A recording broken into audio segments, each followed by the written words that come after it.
Hallo und herzlich willkommen zum Deutschblitz-Podcast. Heute geht es um die Frage, warum glauben Deutsche so sehr an Titel und Qualifikationen? Stell dir vor, du sitzt im Wartezimmer beim Arzt. Du bist ein bisschen nervös, vielleicht hast du Schmerzen. Die Tür geht auf. Der Mann im weißen Kittel wartet nicht auf den Befund, er schaut dich nicht einmal richtig an, sondern sagt zuerst: Guten Tag, ich bin Professor Dr. Medicinae Habilitatus Müller. Du denkst, okay, der Mann hat nicht nur studiert, der hat quasi promoviert, habilitiert und wahrscheinlich noch einen Ehrenpreis fürs fehlerfreie Atmen bekommen. Und du? Du fühlst dich plötzlich ganz klein. Du bist nur du mit Vorname. Ohne Titel, ohne Rüstung. Herzlich willkommen zu einer neuen Folge des Deutschblitz Podcasts. Mein Name ist Lukas. Heute widmen wir uns einem Phänomen, das viele Expats völlig fassungslos macht. Warum hängen Deutsche ihre Diplome nicht nur an die Wand, sondern tragen sie im Namen mit sich herum wie ein soziales Schutzschild? Warum brauchen wir für alles ein Zeugnis? Warum ist der Meisterbrief im Handwerk fast so heilig wie die Reliquien im Kölner Dom? Und warum ist man in manchen Kreisen ohne Titel schlichtweg unsichtbar? Wir schauen uns heute den deutschen Titelfimmel an, machen eine kleine Zeitreise zu den Preußen und klären die Frage: Sind wir Deutsche einfach nur arrogant oder haben wir nur eine krankhafte Angst vor Inkompetenz? Zückt eure beglaubigten Kopien, wir fangen an. In Deutschland beobachten wir eine seltsame Spaltung, wenn es um Qualifikation geht. Es gibt zwei Arten, wie wir Titel betrachten. Erstens, der Titel als Statussymbol, der Schmuck. Für viele Deutsche ist der Doktor vor dem Namen wie eine teure Uhr. Nur, dass sie nicht tickt, sondern Respekt erzeugt. Es ist ein Accessoire, das signalisiert: Ich gehöre zur Elite, ich habe Ausdauer bewiesen, ich habe das System besiegt. Wer einen Doktortitel hat, hat bewiesen, dass er sich jahrelang durch ein Thema beißen kann, das außer ihm vielleicht nur 3 andere Menschen auf der Welt verstehen. Das beeindruckt uns. Zweitens, der Titel als Werkzeug, die Qualifikation.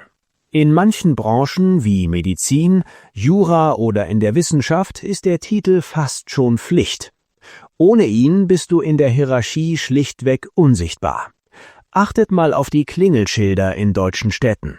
Da steht oft Dr. Medicinae Dentarie Mustermann. Als ob der Zahnarzt sonst nur als Herr Mustermann Zähne ziehen würde. Wir brauchen diese Bestätigung an der Tür, damit der Patient schon vor dem Klingeln weiß, hier wird nach staatlich geprüften Standards gebohrt. Ein Titel ist in Deutschland eine Abkürzung für Vertrauen. In den Vereinigten Staaten von Amerika vertraut man oft dem Charisma oder dem messbaren Erfolg. In Deutschland vertrauen wir nicht dem Menschen, wir vertrauen dem Prozess, den der Mensch absolviert hat. Wenn du ein Diplom hast, dann hat das System dich für gut befunden. Und das System irrt sich in Deutschland niemals.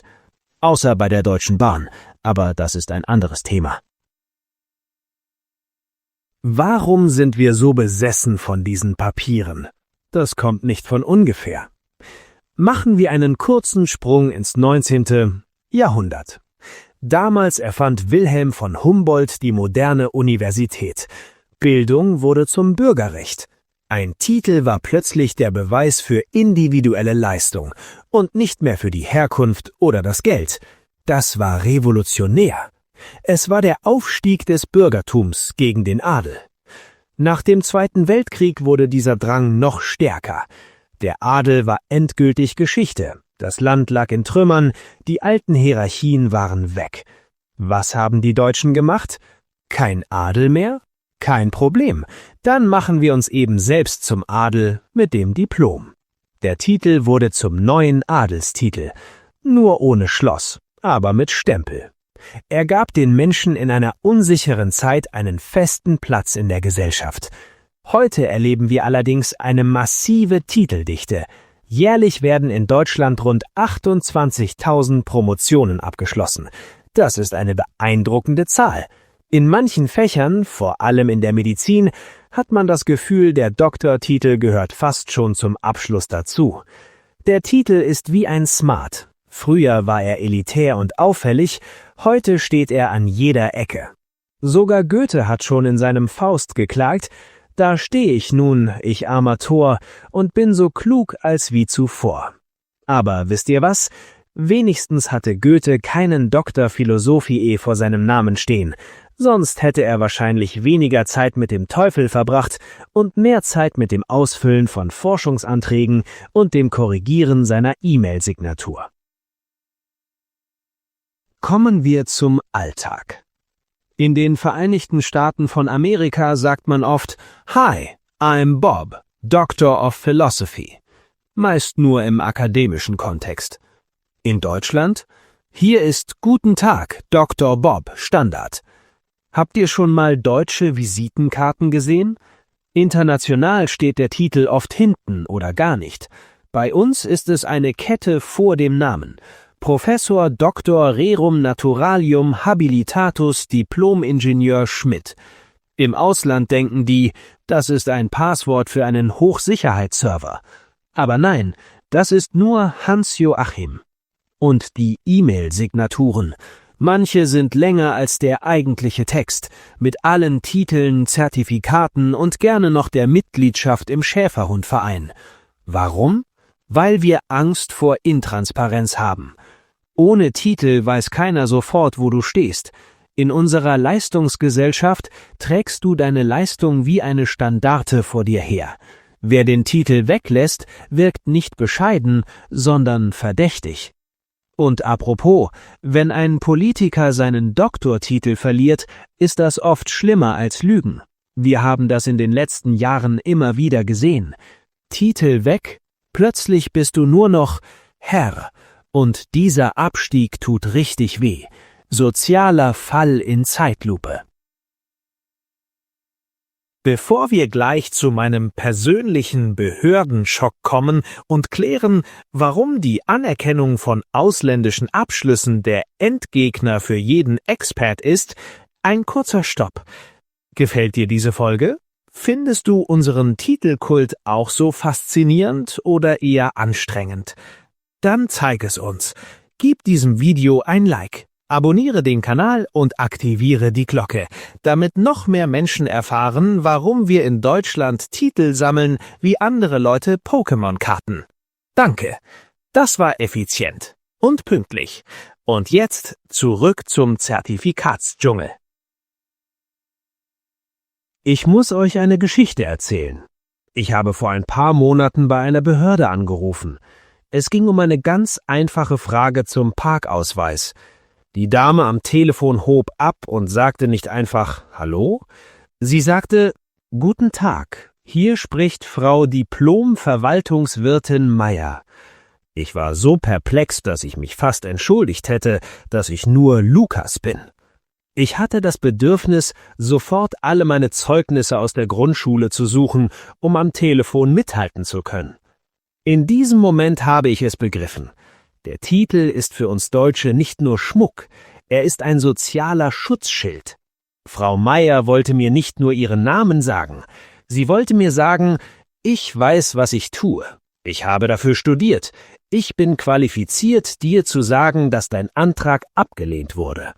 Es ist ein Ventil für unseren Perfektionismus. Im Urlaub tragen wir Socken in Sandalen. Folge 50. Im Alltag tragen wir Titel vor dem Namen. Beides gibt uns ein Gefühl von Kontrolle. Wenn ich weiß, wer du bist und was du gelernt hast, kann ich dich in mein System einordnen. Und Ordnung ist, wie wir wissen, das halbe Eben. Kommen wir zu einem ernsten Punkt, der viele von euch da draußen betrifft, das Anerkennungsverfahren. Stell dir vor, du bist eine erfahrene Ärztin aus Syrien, ein Ingenieur aus Indien oder eine Lehrerin aus Brasilien. Du kommst nach Deutschland, bereit zu arbeiten. Du hast Wissen, du hast Talent, Du hast jahrelange Erfahrung. Und dann triffst du auf die zuständige Anerkennungsstelle. Die Beamten schauen sich dein Diplom an, runzeln die Stirn und sagen, das Modul Statik 2 hatte in Ihrem Land nur 40 Stunden. In Deutschland sind 42 Stunden vorgeschrieben. Ihr Abschluss ist leider nicht gleichwertig. Wir können Sie nicht als Ingenieur anerkennen. Sie sind offiziell eine ungelernte Hilfskraft. Das ist der Moment, in dem die deutsche Bürokratie und der Titelkult eine unheilige Allianz eingehen. Manchmal wirkt es so, als würden wir lieber auf das perfekte Formular warten, statt auf das echte Talent zu schauen. Es kann manchmal wie administrative Arroganz wirken. Wir schützen unseren Arbeitsmarkt durch eine Mauer aus Papier. Für einen Expat ist das oft der größte Schock. In deinem Heimatland warst du jemand. In Deutschland bist du erstmal nichts, bis du das richtige deutsche Papier mit dem richtigen deutschen Stempel hast. Wir vertrauen auf dem Papier mehr als dem Menschen dahinter. Aber wir sammeln ja nicht nur große Titel. Wir sammeln alles, was einen Stempel hat. Ein eintägiger Kurs zu richtiges Sitzen im Büro? Urkunde. Ein Seminar zu Zeitmanagement für Fortgeschrittene? Zertifikat. Ich kenne Leute, die haben ganze Aktenordner nur für diese Teilnahmebescheinigungen. Warum machen wir das? Weil wir Angst haben, dass uns jemand fragt, was haben Sie eigentlich am 14. März 2019 gemacht? Und dann wollen wir triumphierend das Papier hervorholen. Da habe ich gelernt, wie man eine Kaffeemaschine fachgerecht entkalkt. Hier ist der Beleg. Es gibt uns Sicherheit. In einer Welt, die sich immer schneller dreht, sind diese Papiere unsere Anker. Ein Deutscher ohne einen Ordner voller Zertifikate fühlt sich nackt. Jedes Blatt Papier ist ein kleiner Stein in der Mauer unserer Existenzberechtigung. Wir brauchen den Beweis, dass wir unsere Zeit nicht verschwendet haben. Was lernen wir daraus? Vielleicht ist der Titel für uns Deutsche wie das Handtuch am Pool. Wir reservieren uns damit Respekt im Voraus, weil wir Angst haben, sonst in der Masse unterzugehen. Wir wollen sicherstellen, dass jeder sofort sieht, Achtung, hier kommt jemand, der etwas kann. Aber hey, hinter jedem Professor, Doktor und hinter jeder Meisterin steckt oft einfach ein Mensch, der sich jahrelang durchgebissen hat. Und diese Arbeitsmoral ist ja eigentlich etwas Gutes. Es ist die Basis für das berühmte Made in Germany. Wir nehmen die Dinge eben genau. Sehr. Mein Rat an alle Experts: sammelt Papiere. Lasst alles übersetzen. Rahmt es ein. Spielt das Spiel mit. Es ist der Schlüssel zur deutschen Seele. Und mein Rat an die Deutschen: schaut mal öfter hinter den Titel. Ein Stempel macht aus einem schlechten Ingenieur keinen guten. Und ein fehlendes Papier macht aus einem klugen Kopf keinen Idioten. Wir sollten anfangen, Kompetenz mehr zu schätzen als Tinte auf Papier. Vielen Dank fürs Zuhören. Ich hoffe, ihr habt heute verstanden, warum wir Deutschen so scharf auf unsere Titel sind. Wenn ihr das nächste Mal Herrn Müller trefft, vergesst den Doktor nicht. Es schont die Nerven und beschleunigt den Prozess. Vergesst nicht, diesen Kanal zu abonnieren und die Glocke zu aktivieren. Wir brauchen eure Unterstützung, um weiterhin die faszinierenden Geheimnisse der deutschen Kultur zu lüften. Schreibt mir in die Kommentare, was war euer schlimmstes Erlebnis mit der Anerkennung von Abschlüssen? Oder habt ihr auch einen Titelsammler in der Nachbarschaft? Und was erwartet euch in der nächsten Folge von Deutschblitz Podcast?